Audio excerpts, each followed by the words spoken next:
प्रिय मालिक, पूज्य बापूजी महाराज, दिव्यलोक से संदेश, रविवार 14 फरवरी 1999, प्रातः 9:30 बजे। Valentine's day. हाँ, यह संदेश प्रेम के बारे में होगा। इसका उत्सव मनाना अच्छी बात है, परंतु इसका निर्वाह करना दूसरी बात है। जब प्रेम असलियत में लोगों पर छा जाएगा, मानवता के लिए एक बड़ा कदम होगा। यह कार्य तुम सब में स्वयं के द्वारा अवश्य होना चाहिए। प्रेम उत्पन्न करो, उसका विस्तार करो, उसे संजोकर उसे प्राथमिकता बनाओ। जब तुम्हें इसका महत्व समझ में आएगा, तुम्हारा जीवन ऐसा होगा जैसे कि पहले से हल्का हो गया हो। दूसरों के साथ तुम्हारे संबंध अलग दिखेंगे। तुम्हारा औरों के प्रति दृष्टिकोण एक अलग मानसिक स्थिति में होगा। इस ढाल को हमेशा अपने और अपने भाइयों के बीच में रहने दो।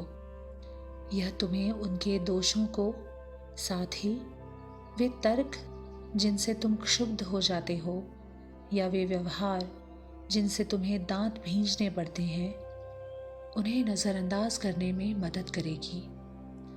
उन सब पर प्यार के मलहम लगाओ। तुम अपने जीवन को बदलता हुआ देखोगे। तुम ज़्यादा खुश रहोगे और दूसरों को ज़्यादा खुश करोगे। तुम्हें हमेशा यह मानसिक बंधन रहता है कि वह इस तरह का है या वह उस तरह का नहीं है, जिससे तुम्हें तनाव हो जाता है। क्या तुम खुद में एक आदर्श हो? इस मार्ग में उन्नति का जितना प्रयास तुम करोगे, उतना ही अपने भाइयों के रहने के कुछ तरीकों के प्रति तुम्हारा दयालु व्यवहार और कोमलता भी बढ़ेगी। यह उत्सव एक अच्छी शुरुआत है। मनुष्यों से कभी आशाहीन नहीं होना चाहिए। एक दिन संभवतः वे परिपक्व हो जाएंगे। इसी क्षण से बदलना शुरू हो जाओ। कुछ लोग अपने शरीर, अपनी मांसपेशियों और अपने रूप को बनाए रखने के लिए कुछ व्यायाम करते हैं। अपने चरित्र के लिए भी यही करो।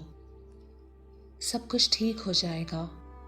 दूसरे व्यक्ति को खुले दिल से देखो, ना कि एक बिल्ली के रवैये से जो देखती रहती है और झपटने के लिए तैयार रहती है।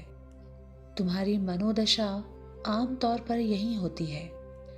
अगर दूसरा व्यक्ति वह नहीं करता है जो तुम चाहते हो, या वह नहीं कहता है जो तुम्हें पसंद है, तब तुम अपने पंजे दिखाते हो। यह रवैया आध्यात्मिकता के एक सच्चे आकांक्षी के लिए उपयुक्त नहीं है। एक कठोर साधना और संपूर्ण समर्पण तुम्हारी मदद कर सकता है। कोशिश करो। कल्पना करो, हर अभ्यासी पूर्व उल्लिखित अच्छी मनोदशा में है। आश्रम में प्रेम के एक आदर्श वातावरण में मिलने पर अपनी खुशी की भी कल्पना करो। आश्रम खाली नहीं रहेंगे। वह स्वर्ण युग होगा। उसका आगमन होगा। कई घाव जरूरी होंगे। परीक्षण और कष्टों के बीच में ही प्राणियों की उन्नति अपेक्षित है। प्रार्थना करो मेरे भाइयों, प्रेम से भरे एक विश्व के आगमन के लिए। तुम देखो, यह आज तुम्हारे लिए बहुत कठिन नहीं रहा। इन संपर्कों को अत्यंत तनाव मुक्त होकर करने पर विचार करो। उसके मुताबिक करने में समर्थ नहीं होने के भय के बिना। वहाँ पर भी एक ही रवैया उचित है। पूर्णतया समर्पित हो जाओ। वह प्रेम जो तुम्हारे अंदर है, उसको बढ़ाओ और एक मादक खुशबू की तरह फैल जाने दो।